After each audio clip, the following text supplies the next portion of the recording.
तो friends, welcome to editorial analysis by simplified civil services. आज 24 जून को टोटल 3 आर्टिकल डिस्कस करेंगे। फर्स्ट आर्टिकल जो डिस्कस करेंगे वो है what are the duties of speaker.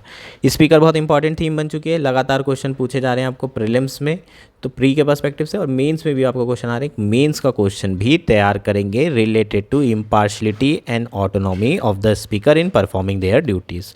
Next article जो डिस्कस करेंगे वो है cementing ties, Indo Bangladesh relationship के बारे में बात करेंगे। रिसेंटली शेख हसीना की स्टेट विजिट हुई है इंडिया में, तो इंडिया और बांग्लादेश के रिलेशनशिप और इससे रिलेटेड इश्यूज़ जो हैं उसके बारे में डिस्कशन करेंगे। नेक्स्ट आर्टिकल जो डिस्कस किया जाएगा वो है why exam scam happen. Exam scam जो हो रहे हैं उसके पीछे के रीजंस, एथिकल और मॉरल रीजंस के बारे में बात करेंगे। काफ़ी इंपॉर्टेंट है, GS4 के पर्सपेक्टिव से इंपॉर्टेंट और रेलेवेंट है, आपको GS4 में पूछा जा सकता है। अगर आपको हमारा एनालिसिस पसंद आ रहा है तो प्लीज़ आप लोग लाइक करिए, कमेंट करिए, शेयर करिए एंड सब्सक्राइब करिए। अगर आपको इसकी PDF चाहिए तो आप हमारा टेलीग्राम चैनल भी ज्वाइन कर सकते हैं जिसका नाम सिंप्लीफाइड सिविल सर्विस है, और नीचे लिंक भी दी होगी मोर में, उसमें क्लिक करिएगा और उसके थ्रू आप डायरेक्टली ज्वाइन कर पाएंगे। आइए शुरू करते हैं हमारा analysis.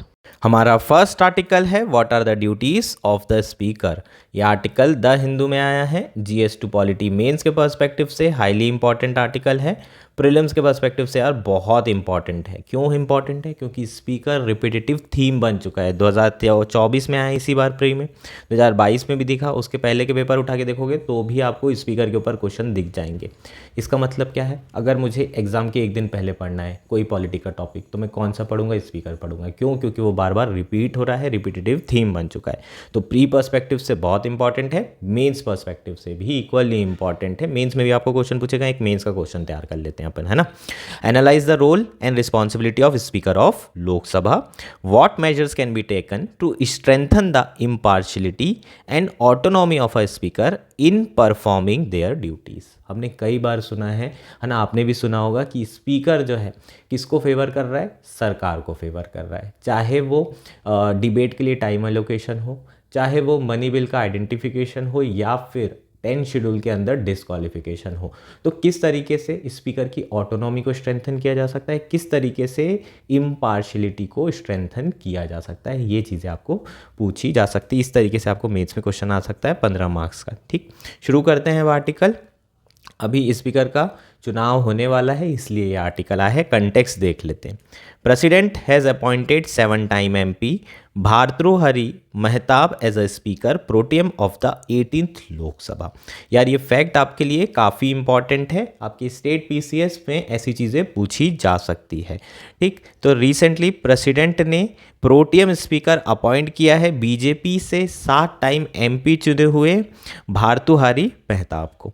The election of full time speaker as scheduled for 26 जून, तो 26 जून को स्पीकर का चुनाव होने वाला है। There are also reports of the deputy speaker being offered to one of the allies of ruling national democratic alliance, a post that has been held by opposition since the 10th Lok Sabha 1991। ठीक, तो ऐसी reports भी आ रही कि deputy जो speaker है ये पद NDA के एक अलायंस को दिया जा रहा है। जनरली जो डिप्टी स्पीकर है bye convention opposition member, opposition के जो पार्टीज़ होती है उसके मेंबर को दिया जा रहा है। कब से दिया जा रहा है? 10th लोकसभा इलेक्शन 1991 से। हालांकि लास्ट जो लोकसभा थी उसमें डिप्टी स्पीकर की पोस्ट वैकेंट रही है। इसको, ये इंपॉर्टेंट फैक्ट है, आपको ध्यान रखना होगा, ऐसी चीज़ आपको पूछी जा सकती है। नाउ अब बात करते हैं व्हाट इज स्पीकर प्रोटेम, है ना। ये स्पीकर प्रोटेम है क्या, इसे समझना जरूरी है, जो प्रेसिडेंट ने अपॉइंट किया है।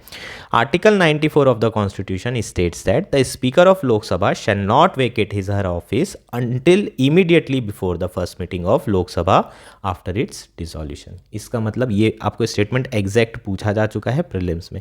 ठीक, तो आर्टिकल 94 में क्या कहा है कि कॉन्स्टिट्यूशन में क्लियर कट लिखा है कि जो स्पीकर होगा वो हो सकता है कि आपकी लोकसभा डिसॉल्व हो जाए, लेकिन स्पीकर का जो पोस्ट है वो वैकेंट नहीं होना चाहिए। 17th लोकसभा के जो स्पीकर हैं वो पहली मीटिंग तक के 18वीं लोकसभा की तब तक के स्पीकर रहते हैं। इसका मतलब जो ओम बिरला जी थे जो कि 17th लोकसभा के स्पीकर थे, वो कंटिन्यू करेंगे इस पोस्ट पर 24 जून तक, जब पहली जो है मीटिंग होगी 18वीं लोकसभा की।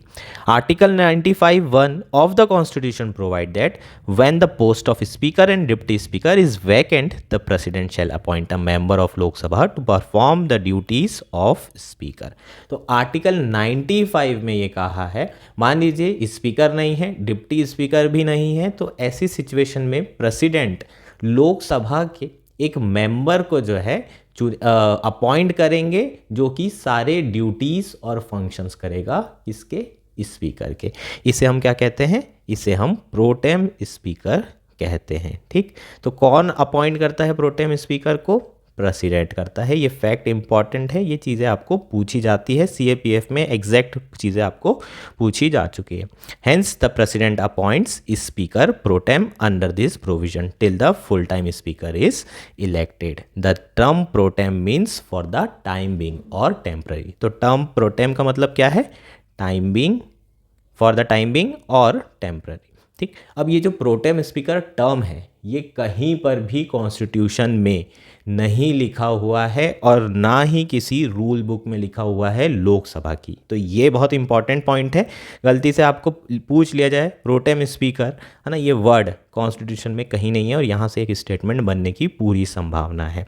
नाउ क्वेश्चन ये है कि प्रेसिडेंट अपॉइंट कर रहा है, सिलेक्ट कर रहा है एक MP को, है ना, उसी में से एक MP को उठा करके प्रोटेम स्पीकर बनाया जा रहा है। किस तरीके से सिलेक्ट करेंगे? क्या क्राइटेरिया होना चाहिए? इलेक्शन तो हो नहीं रहा है, तो जनरली एक ट्रेडिशन बना हुआ है, एक कन्वेंशन बना हुआ है कि जो senior most member of Lok Sabha होता है उसे सिलेक्ट किया जाता है प्रेसिडेंट के द्वारा।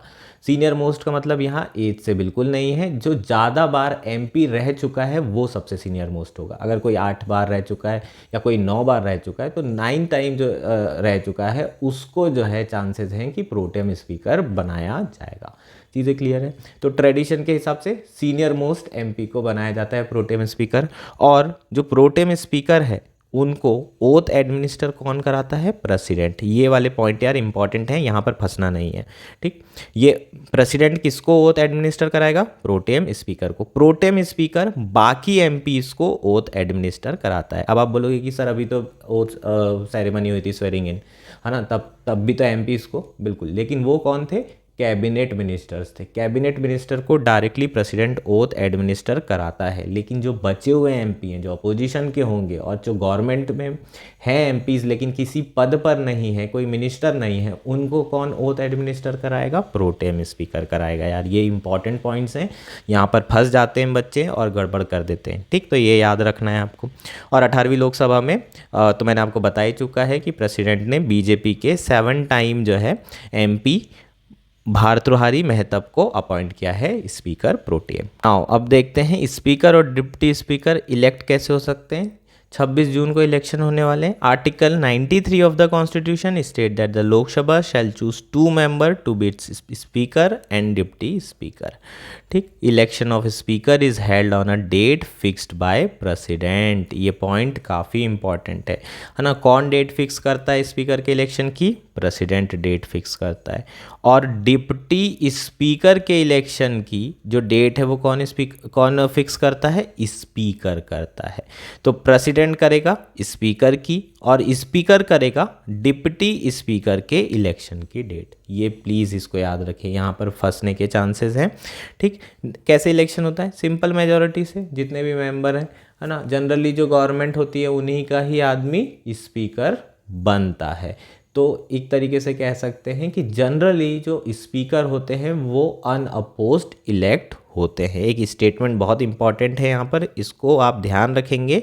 All the speaker in independent India have been elected unopposed. अब यहाँ स्टेटमेंट एक्सट्रीम टाइप का है ना, ऑल लिखा है। अब आपने तो यूट्यूबर्स का सुन लिए हैं सारे, सबने बोल दिया कि ऑल ओनली आया तो अपने को गलत मानना है, लेकिन यहाँ सही है। ये जितने भी स्पीकर्स आज तक के इंडिपेंडेंट इंडिया में इलेक्ट हुए हैं सारे के सारे अनअपोज्ड हुए हैं। तो ये वाला ऑल गलत नहीं है, सारे ऑल गलत नहीं होते। और डिप्टी स्पीकर की इलेक्शन की डेट स्पीकर फिक्स करता है, ये तो मैंने आपको बता दिया। अब रोल के बारे में बात करते हैं। तो सबसे इंपॉर्टेंट रोल क्या है? Conduct of business of Lok Sabha और लोअर हाउस। उसका जो बिजनेस होता है उसको कंडक्ट करने का काम कौन करता है? स्पीकर का होता है। वो सब कुछ देखता है, डिबेट प्रॉपर होना चाहिए, डिस्कशन प्रॉपर होना चाहिए, है ना, बिल पास कराने से लेकर ये सारी चीज़ें सब कुछ मैनेज कौन करता है, आपका स्पीकर मैनेज करता है। इसके अलावा दो इम्पॉर्टेंट फंक्शन होते हैं कॉन्स्टिट्यूशनल फंक्शन। पहला है certifying a bill to a money bill. Lok Sabha का जो स्पीकर होता है वही सिर्फ सर्टिफाई कर सकता है कि ये बिल मनी बिल है या नहीं है। आर्टिकल 110 में क्लियर दिया हुआ है और इस बार मनी बिल से रिलेटेड क्वेश्चन आपको पूछा गया था, हालांकि थोड़ा सा डिफिकल्ट क्वेश्चन था क्योंकि 109 कोई नहीं पढ़ता है, सबको 110 ही 110 आर्टिकल ही ध्यान रहता है, तो उसमें 109 आर्टिकल के बारे में आ गया था, इसलिए बहुत सारे लोगों ने गलती कर दी। ठीक, तो मनी बिल कहाँ इंट्रोड्यूस होता है, लोकसभा में। जब इंट्रोड्यूस होता है तो उसे मनी बिल है या नहीं कौन जो है उसे सर्टिफाई करता है, स्पीकर कर सकता है। इसमें राज्यसभा का कोई भी रोल नहीं होता है। पहला इंपॉर्टेंट कॉन्स्टिट्यूशनल फंक्शन ये हो गया। दूसरा क्या है, डिस्क्वालिफिकेशन ऑफ एमपी कौन करेगा, स्पीकर करेगा। अंडर शेड्यूल 10 अगर किसी ने डिफेक्शन किया तो जनरली जो स्पीकर होते हैं उनका फाइनल से होता है, वो डिस्क्वालीफाई कर सकते हैं। लेकिन इन दोनों रोल में हमने कई बार देखा है कि जो स्पीकर होते हैं वो रूलिंग पार्टी को फेवर करते हैं और जिसे अवॉइड करने की ज़रूरत है। The Lok Sabha rules provide the speaker with the power of referral of bill introduce to standing committee. ठीक, इसके अलावा स्पीकर और क्या क्या करता है, जो भी बिल्स होते हैं उसे जो कमिटीज़ होती है पार्लियामेंट्री कमेटी उसको रिफ़र करने के लिए, स्टैंडिंग कमेटी को रिफ़र करने के लिए दे देता है ताकि स्क्रूटनी प्रॉपर हो सके। इसके अलावा अगर कोई शाउटिंग कर रहा है तो सस्पेंशन करने की भी पावर स्पीकर के पास होती है। 5 दिन मैक्सिमम तक सस्पेंशन कर सकता है या फिर सेशन के जितने भी दिन बचे हैं तब तक के। Referral of bills to committee have declined from 71% during 2009 to 14 to 16% during 2019 to 24। 15th Lok Sabha UPA 2 की सरकार थी, उस समय लगभग 71% जो बिल इंट्रोड्यूस किए गए थे उसे कहाँ भेजा गया था, इस पार्लियामेंट्री स्टैंडिंग कमेटी को प्रॉपर स्क्रूटनाइज करने के लिए। और 2009 से 14 के बीच में जितने भी बिल इंट्रोड्यूस किए गए उसमें केवल 16% ऐसे बिल थे जिसे पार्लियामेंट्री स्टैंडिंग कमेटी के पास भेजा गया और प्रॉपर उसकी स्क्रूटनी हुई। तो एक तरीके से हम देखें यूपीए 1-2 कोलिशन गवर्नमेंट थी, NDA 1-2 strong full super power वाली गवर्नमेंट थी, इसलिए ऐसा था कि सरकार ने बोला हमें नहीं सुनना है, अपोजिशन के हम नहीं सुनेंगे। लेकिन अब वापस कोलिशन का दौर आ गया है तो हो सकता है 18वीं लोकसभा इलेक्शन में जो इंपॉर्टेंट बिल्स होंगे उसे स्टैंडिंग कमेटी को रिफ़र किया जाएगा स्पीकर के द्वारा, और उसे किया जाना भी चाहिए। चीज़ें क्लियर है, ताकि प्रॉपर डिस्कशन हो, डिबेट हो, स्टैंडिंग कमेटी के पास जाए, स्क्रूटिनी हो, स्क्रूटिनी होने के बाद वापस कमेंट्स आएँ, उस कमेंट्स पे फिर डिस्कशन हो एंड देन बिल पास हो। इतनी प्रॉपर प्रोसीजर के बाद बिल पास होता है तो वो जो है इफेक्टिव होता है, उसमें उतने अमेंडमेंट्स की ज़रूरत भी नहीं पड़ती है।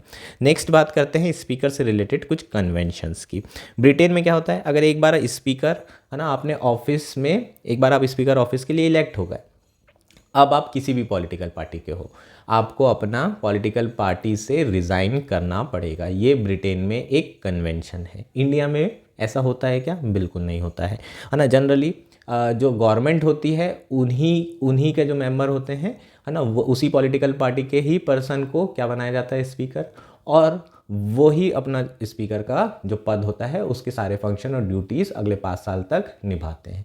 अब क्या होता है यहाँ पर, इशू क्या है, यहाँ पर इशू ये है कि अगर मान लीजिए जो ओम बिरला जी हैं या फिर लेट से आपके इसके पहले थी सुमित्रा महाजन है ना, तो ये लोग जो भी स्पीकर बने रहे, अगर इन्होंने अपनी पॉलिटिकल पार्टी से रिज़ाइन कर दिया होता तो हमको क्या लगता है यार ये आदमी बड़ा बढ़िया बंदा है यार, फेयर आदमी है।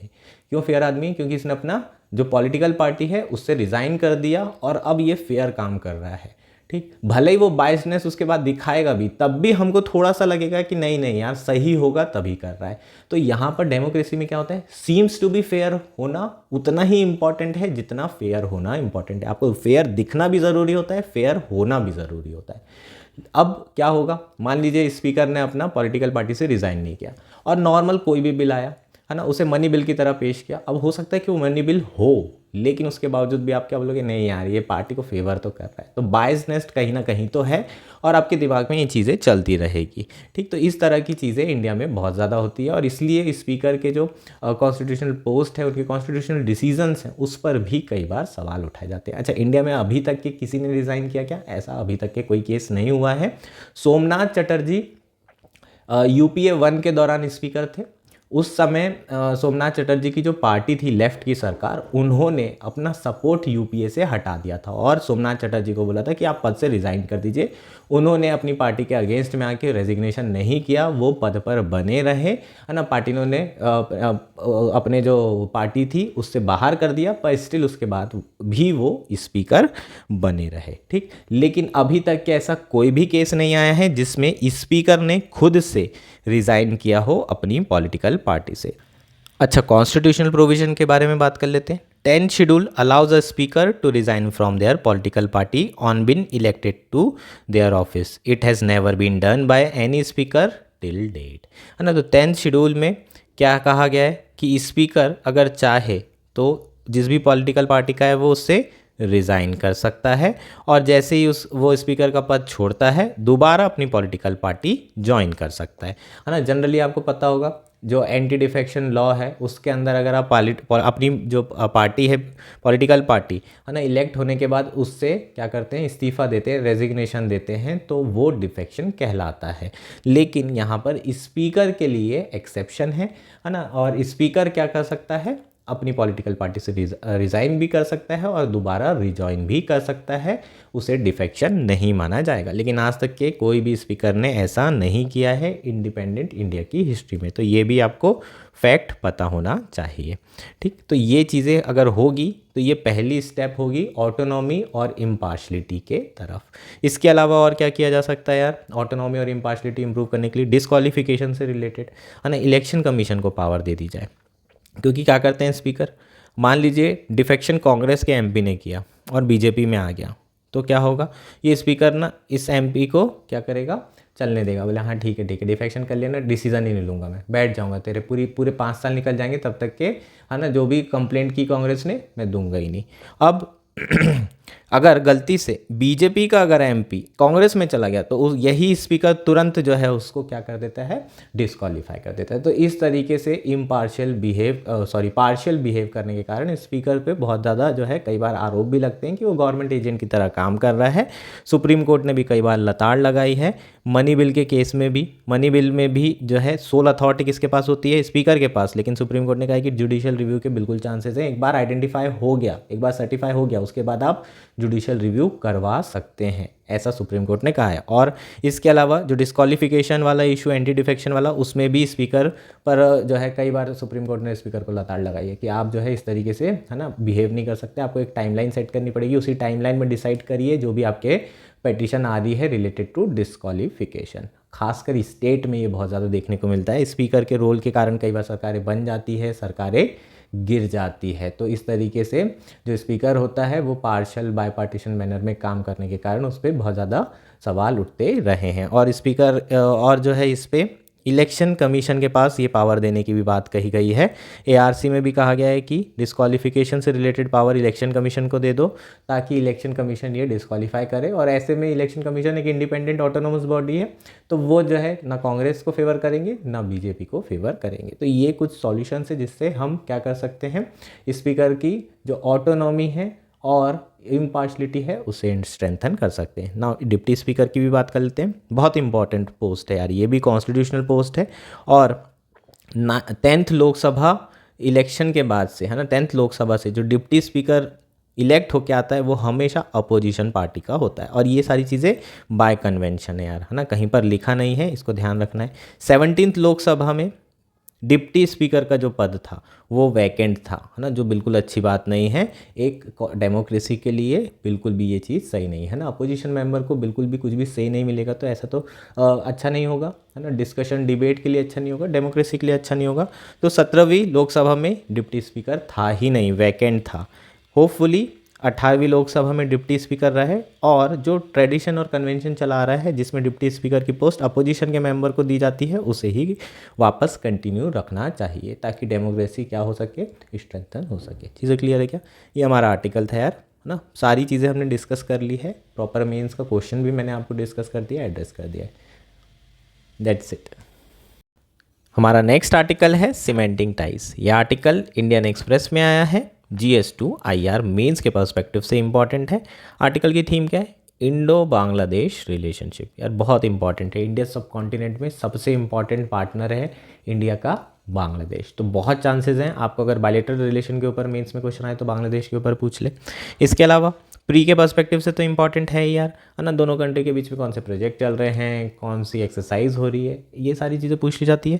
इसी बार जो है आपको 2024 में एक्सरसाइज वाला पूछ लिया था, श्रीलंका और इंडिया के बीच की एक्सरसाइज दी थी और उसमें बांग्लादेश लिखा था, उसी से एक ही ऑप्शन से पूरा क्वेश्चन हो जा रहा था, है ना। फिर बच्चे बाद में आके बोल रहे थे कि सर ये एक्सरसाइज तो कभी नहीं पूछी जाती थी, ये हम CDS का पेपर थोड़ी दे रहे हैं, हम CAPF का पेपर थोड़ी दे रहे हैं, एक्सरसाइज क्यों पूछ ली गई? अरे भाई न्यूज़ में थी, मैगजीन्स में भी होती है, आप लोग इग्नोर कर देते हो क्योंकि अभी तक नहीं पूछी गई। तो UPSC तो हमेशा आपको सरप्राइज़ करेगा ही, आपको तैयार रहना है कि वो कुछ भी पूछे मैं सबके लिए तैयार रहूँगा। तो सारी चीज़ें अपने को डिटेल में पढ़नी होती है, हर एक चीज़ को अपने को ध्यान में रखना होता है, कुछ भी आ सकता है UPSC में, ठीक। तो प्री और मेंस दोनों एस्पेक्ट कवर करेंगे। तो मोदी जी का थर्ड टर्म शुरू हुआ है और जो पहले स्टेट लीडर की विजिट हुई है वो है बांग्लादेश की PM शेख हसीना। पिछले एक साल में दोनों प्राइम मिनिस्टर ऑलमोस्ट 10 टाइम्स मिल चुके हैं। इससे आपको समझ में आता है, समझ सकते हैं आप कि दोनों के बीच में, है ना, जो रिलेशन है वो कितने स्ट्रांग है। दोनों कंट्री की बात कर रहा हूँ मैं, है ना। तो यहाँ पर और दोनों प्राइम मिनिस्टर के बीच की रिलेशन भी काफ़ी स्ट्रांग है, कह सकते हैं हम। तो 10 बार जो है पिछले एक साल में दोनों प्राइम मिनिस्टर मिले हैं, अलग अलग मल्टीलेटरल फोरम में भी और स्टेट विजिट के थ्रू।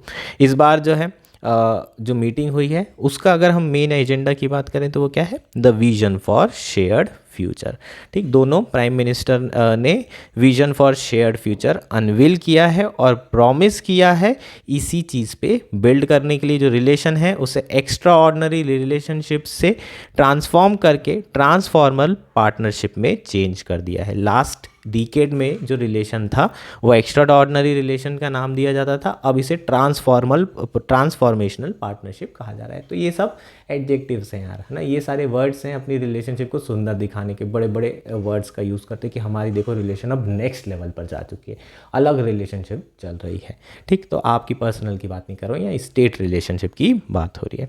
तो कुछ जो है अनफिनिश्ड एजेंडा था इंडिया और बांग्लादेश के बीच में, उसी को इस मीटिंग में आगे बढ़ाया जा रहा है। जैसे कि कनेक्टिविटी से रिलेटेड था, that includes the easing of visa procedure, freer movement of goods, cross border energy and electricity flow and building of digital bridges.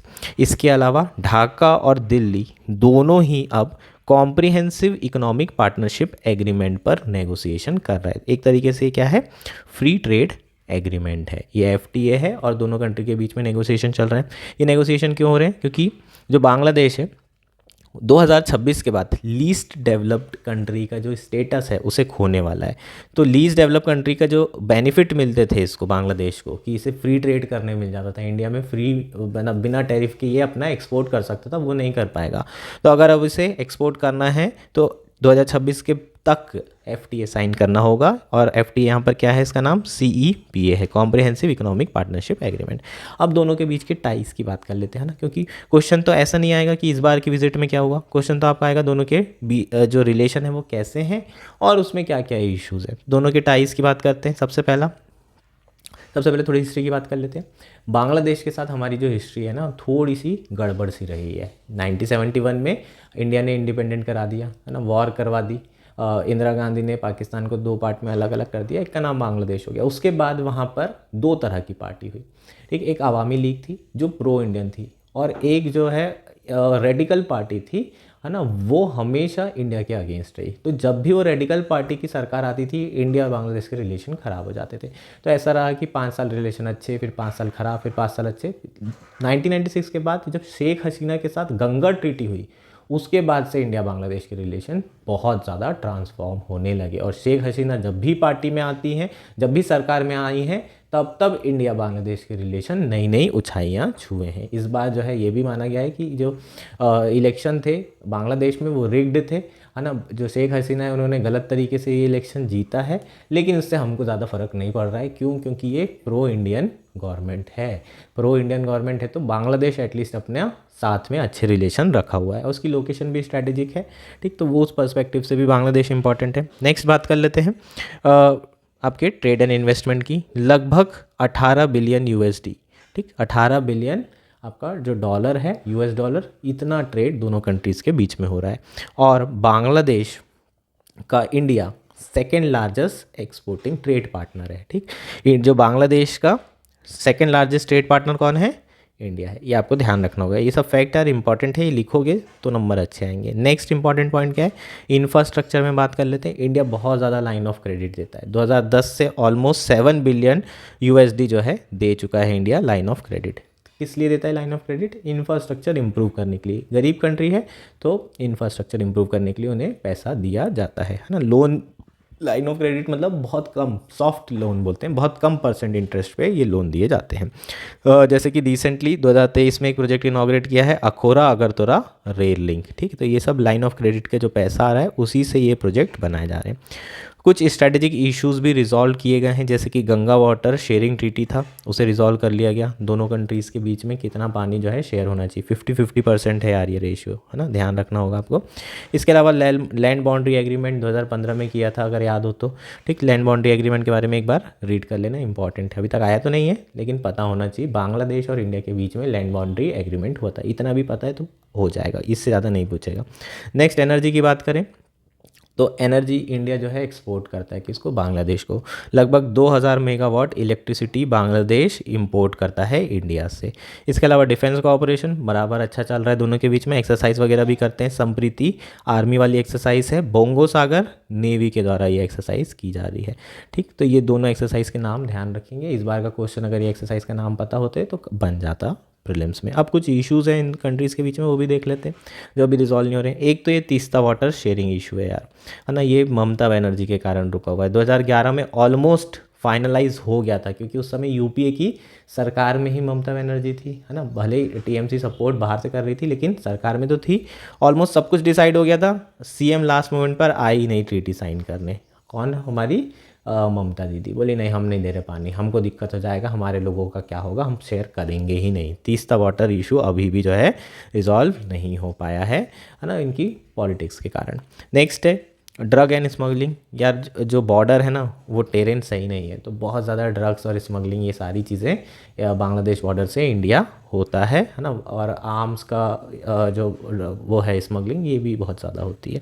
Next है आपका इलीगल माइग्रेशन। ये बहुत बड़ा इशू है यार, बांग्लादेशी ना इंडिया में बार बार आ जाते हैं, ठीक है। ये सब इलीगल माइग्रेंट्स हैं। अगर आप देखोगे दिल्ली में अगर आप रह रहे हो तो 2-4 लोगों से पूछोगे तो पता चलेगा कि वो बांग्लादेश के ही थे, है ना, जो आपके यहाँ काम करने आ रहे होते हैं। तो बहुत ज़्यादा इलीगल माइग्रेशन है। सीईए जब लाया गया था उस समय भी थोड़ी टेंशन बढ़ गई थी बांग्लादेश और इंडिया के रिलेशनशिप में, ठीक है। ये तो आप जानते होंगे सीईए वाला, इसको एक्सप्लेन करने की ऐसा ज़रूरत नहीं है। सिटीजनशिप अमेंडमेंट एक्ट 2019 याद है क्या, है ना, जिसमें हमने कहा था कि बांग्लादेश, अफगानिस्तान और पाकिस्तान, यहाँ से अगर कोई भी नॉन मुस्लिम्स आ रहे हैं तो उन्हें सिटीजनशिप दी जाएगी, या फिर जो आ चुके हैं 2014 तक, ठीक है। तो उस समय थोड़ी सी टेंशन बढ़ गई थी। नेक्स्ट है growing influence of China on Bangladesh, ठीक। तो बांग्लादेश के ऊपर भी चाइना का इन्फ्लुएंस बहुत ज़्यादा बढ़ने लगा है ना। आवामी लीग है तो इतना प्रॉब्लम नहीं है, शेख हसीना की सरकार, लेकिन सरकार बदलेगी तो बहुत प्रॉब्लम हो सकती है, चाइना का इन्फ्लुएंस और ज़्यादा बढ़ सकता है।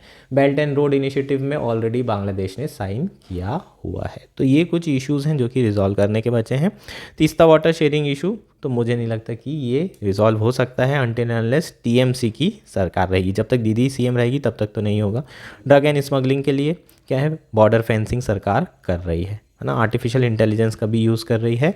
इसके अलावा इलीगल माइग्रेशन को रोकने के लिए भी सरकार जो है बॉर्डर फेंसिंग कर रही। तो ये सारी चीज़ें, और जो बांग्लादेश के ऊपर चाइना का इन्फ्लुएंस है उसे कंटेन करने का भी तो कोशिश किया जा रहा है। अलग अलग मल्टीलेटरल प्लेटफॉर्म है जहाँ पर इंडिया एंगेज करता है, जैसे कि सार्क हो गया, बीमस्टेक हो गया, BBIN हो गया। इन सारे प्लेटफॉर्म में इंडिया बांग्लादेश के साथ एंगेजमेंट लगातार कर रहा है। चीज़ें क्लियर है क्या? तो ये इंडो बांग्लादेश रिलेशनशिप हो जाएगी। ऐसे बहुत ज़्यादा इसमें कुछ है नहीं, है ना, कुछ फैक्ट्स और फिगर्स ध्यान रखने होंगे। नेक्स्ट और आज का लास्ट आर्टिकल है वाई एग्जाम स्कैम हैपन्स। यह आर्टिकल इंडियन एक्सप्रेस में आया है। GS2 एजुकेशन मीन्स के पर्सपेक्टिव से इम्पॉर्टेंट है, GS4 एथिक्स और मॉरलिटी के पर्सपेक्टिव से भी इम्पॉर्टेंट है। हम रीजंस के बारे में समझेंगे कि क्या मॉरल और एथिकल रीजंस है जिसके कारण एग्जाम स्कैम्स बहुत ज़्यादा बढ़ रहे हैं। तो GS4 में भी आ सकता है यार आपको, है ना। तो काफ़ी इंपॉर्टेंट टॉपिक है ये मेंस के पर्सपेक्टिव से। ऑलरेडी मैं डिस्कस कर चुका हूँ ये टॉपिक कई बार, कुछ अच्छे रीजंस दिए हैं इसलिए ये हम डिस्कस कर रहे हैं। GS4 वाले रीजंस काफ़ी इंपॉर्टेंट है। ठीक, आप ऑलरेडी जानते हैं कि रिसेंटली जो नीट मेडिकल एग्ज़ाम है उसके ऊपर जो है गड़बड़ी के आरोप लगे हैं कि इस ये पेपर लीक हो गया था, इसमें बच्चों को ज़्यादा नंबर मिले, ग्रेस मिला, इस तरीके के कई आरोप। इसके अलावा एनटीए ने ही नीट करवाई थी और एनटीए ने एक UGC नेट 18 जून को करवाया था। UGC नेट एग्ज़ाम जो कराया 18 जून को, नेक्स्ट डे एक प्रेस रिलीज़ निकाली उसने और कहा कि ये एग्ज़ाम कैंसिल हो चुकी है। क्यों? क्योंकि पेपर कॉम्प्रोमाइज़ हो गया था। इसका मतलब पेपर लीक हो गए थे। अच्छा, इंडिया इंडिपेंडेंस की हिस्ट्री में कोई नई चीज़ तो है नहीं, है ना। जनरली आपकी जो नीट जेई के पेपर थे ये लीक पहले नहीं हुआ करते थे, अब हर लेवल के पेपर लीक होने लगे। पहले स्टेट के जो छोटे मोटे पेपर हुआ करते थे वो लीक हुआ करते थे, है ना। लोग पैसे दे देते थे SI बनने के लिए, पटवारी बनने के लिए। अब जो है बड़े स्तर पर भी ये चीज़ें हो रही है। अभी तक कि UPSC एग्ज़ाम में ये सुनने को नहीं मिला है, पर ऐसा हो रहा है, हम नहीं जानते। अभी तक जब तक हमें नहीं पता चल रहा है तब तक कि हम ये मान सकते हैं कि UPSC फुली ट्रांसपेरेंट तरीके से और अकाउंटेबिलिटी के साथ ये एग्ज़ाम करा रही है। ठीक, तो इस तरह के केसेस बहुत ज़्यादा हो रहे हैं। अब इसमें हम लोग करते क्या है, हम इसमें जिम्मेदार ठहराएंगे किसको?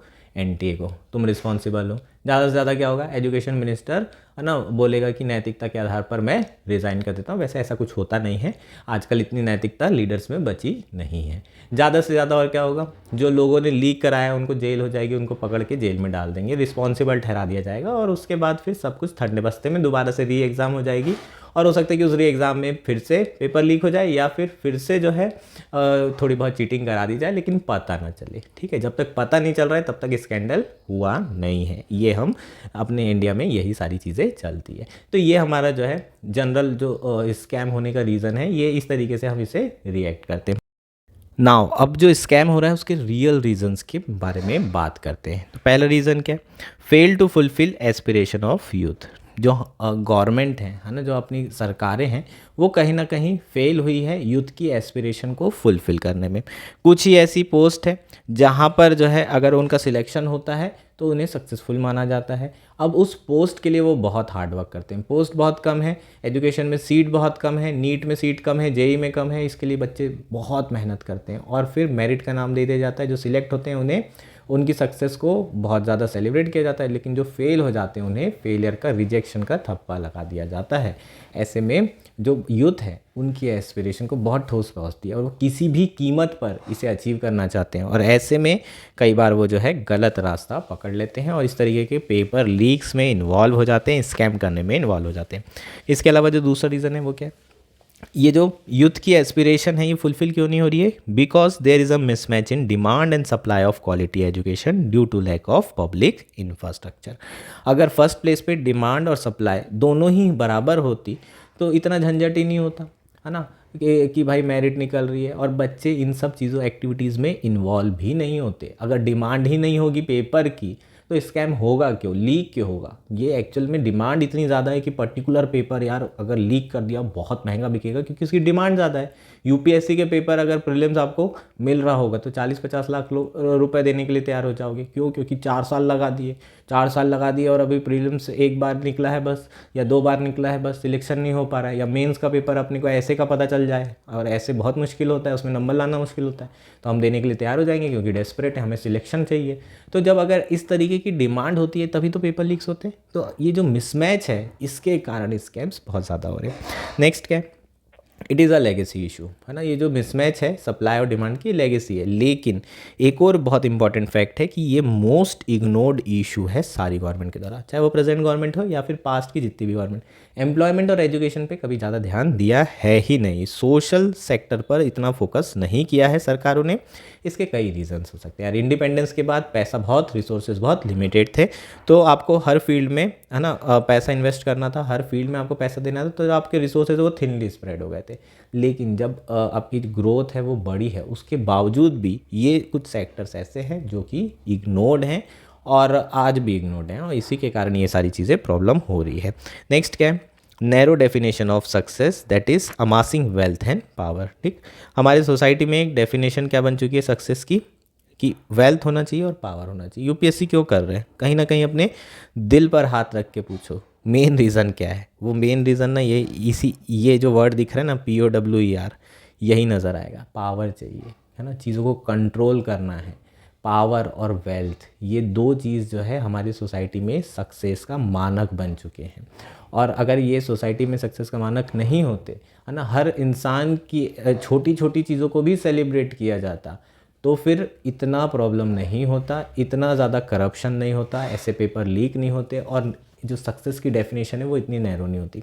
आज भी हम सक्सेसफुल कैसे बनना चाहते हैं कि भाई आपने क्या अचीव किया है, आज आप कितना पैसा कमा रहे हैं, आपका दोस्त कितना कमा रहा है, आपके पास BMW है, उसके पास ऑडी है, इन सारी चीज़ों से कंपैरिजन करके हम अपना जीवन जी रहे हैं। इससे हम अपनी हैप्पीनेस को भी ख़त्म करते हैं और जो है अपने आसपास जो है के लोगों की हैप्पीनेस को भी खतरे में डालते हैं, है ना, क्योंकि आप खुश नहीं रहोगे तो आसपास के लोग कैसे खुश रहेंगे जो आपके करीबी हैं, है ना।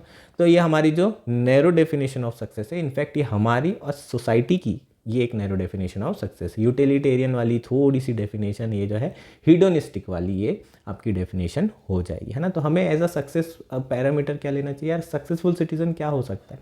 जो अपनी ड्यूटी प्रॉपर निभा रहा हो, चाहे वो कम कमा रहा हो या ज़्यादा कमा रहा हो, जहाँ पर भी हो वो अपने आसपास के लोगों के साथ खुश है, ये इंपॉर्टेंट है ना। ज़्यादा पैसा कमा के भी दुखी हैं तो क्या ही मतलब है। तो कहीं ना कहीं हमारा जो सक्सेस का क्राइटेरिया डेफिनेशन है उसे बदलने की ज़रूरत है। और जो सोसाइटी में एक बार मानक बन गए, जो मापदंड बन गए, वही चले आते हैं, उसे कोई चैलेंज नहीं करता है। तो कोशिश करिए सक्सेसफुल सिटीज़न बनने की कोशिश करिए, सक्सेसफुल इंसान बनने की कोशिश करिए, अच्छे इंसान बनने की कोशिश करिए, सिंपैथी रखिए, कंपैशन रखिए, एम्पैथी रखिए, काइंड बनिए। ये ज़्यादा इंपॉर्टेंट चीज़ें हैं, ना कि वेल्दी और आपके पावरफुल, है ना। तो ये सब चीज़ें बोलने में ज़रूर अच्छी लगती है, पर बनना बहुत मुश्किल है, क्योंकि at the end of the day आप वहीं पर पहुंच जाते हैं, पावर और वेल्थ पे। नेक्स्ट पॉइंट क्या है? Social norm of merit. एक वर्ड चिपका देते हैं बस हर जगह, मेरिट में आना है भाई, 95% चाहिए, 100% चाहिए DU में, है ना। ये मेरिट ये वर्ड आपको बहुत ज़्यादा दिख जाएगा। बच्चों की फेलियर और सक्सेस इस मेरिट के ऊपर डिपेंड कर रही है। जबकि फेल कौन होता है यार?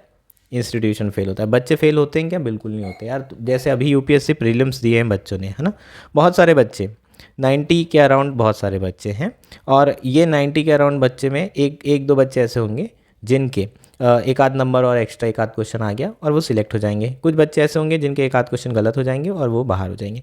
ये 90 पे रहने वाले जितने भी बच्चे, इनफैक्ट जिनके 100 नंबर भी आ रहे हैं, मैं मानता हूँ कि ये 100 नंबर वाले भी वही हैं जिनके 50% वाले तुक्के ज़्यादा लग गए होंगे, वरना 90 और 100 में ज़्यादा फ़र्क नहीं है।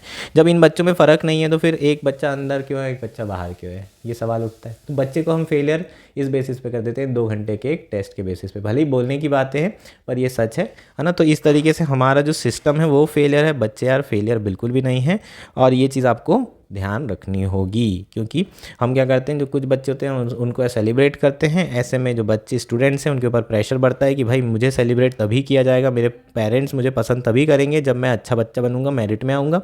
ऐसे में प्रेशर बढ़ता है और इसके कारण बच्चे बहुत ज़्यादा सुसाइड करते हैं, और कोटा में वो केसेस हमने देखे। तो अपने बच्चों पर इतना जुल्म ना ढालिए, है ना, उन पे अननेसेसरली अपनी जो है आकांक्षाएं अपने बच्चों पर मत थोपिए, है ना। पेरेंट्स को ये भी सोचना चाहिए और सोसाइटी के इस नॉर्म के अगेंस्ट में रिबेल करने की ज़रूरत है। चीज़ें क्लियर है क्या? तो ये आपके क्या हो जाएंगे, कुछ रीजंस हो जाएंगे ये स्कैम होने के, है ना, मेन रीजंस हो जाएंगे। अब नाउ सॉल्यूशन देख लेते हैं। सबसे पहले जो पॉलिटिकल क्लास है उनको ये जो प्रॉब्लम है इसको कॉग्निजेंस लेने की ज़रूरत है ना। अभी तक के जो है ये अनएम्प्लॉयमेंट और lack of education seat, education institution, है ना, ये सारी प्रॉब्लम को लेगेसी मैटर मान के पिछली सरकारों पर थोप दिया जाता था। अब ये नहीं करना है। अब आप सीरियसली सीट्स बढ़ाइए, एम्प्लॉयमेंट अपॉर्चुनिटीज़ बढ़ाइए, और इस पर पब्लिक फंड इन्वेस्ट करने की बहुत ज़्यादा ज़रूरत है।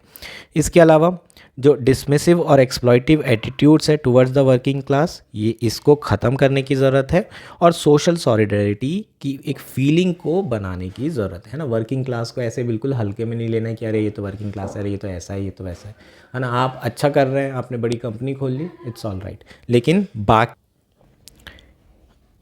आपने बिजनेस कर लिया, आपने बहुत अच्छा कर लिया, लेकिन वर्किंग क्लास को अब इस तरीके से ख़राब ट्रीट नहीं कर सकते। इसके अलावा जो इंडिया के एलाइट हैं उन्हें, है ना, सेल्फ सेटिस्फेक्शन के बियॉन्ड जा कर के जो डिसएडवांटेज ग्रुप है, जो डिसएडवांटेज लेस एडवांटेज यूथ है, उनके लिए एक अपॉर्चुनिटी को एक्सपांड करने की ज़रूरत है। तो ये 3 तरीके यहाँ सॉल्यूशन दिए हैं। बहुत अच्छे सॉल्यूशन तो नहीं है, पर जो दिए हैं उसमें से एक आध दो पॉइंट इंपॉर्टेंट है, जैसे कि पॉलिटिकल जो क्लास है ना, उसको अब ये अपने लेगेसी और अपने आरोप प्रत्यारोप से ऊपर उठ करके एम्प्लॉयमेंट और एजुकेशन इंस्टीट्यूशन की सीट्स बढ़ाने पर फोकस करना है। चीज़ें क्लियर है क्या? ये आर्टिकल था, होपफुली सारा आर्टिकल क्लियर हो गया होगा।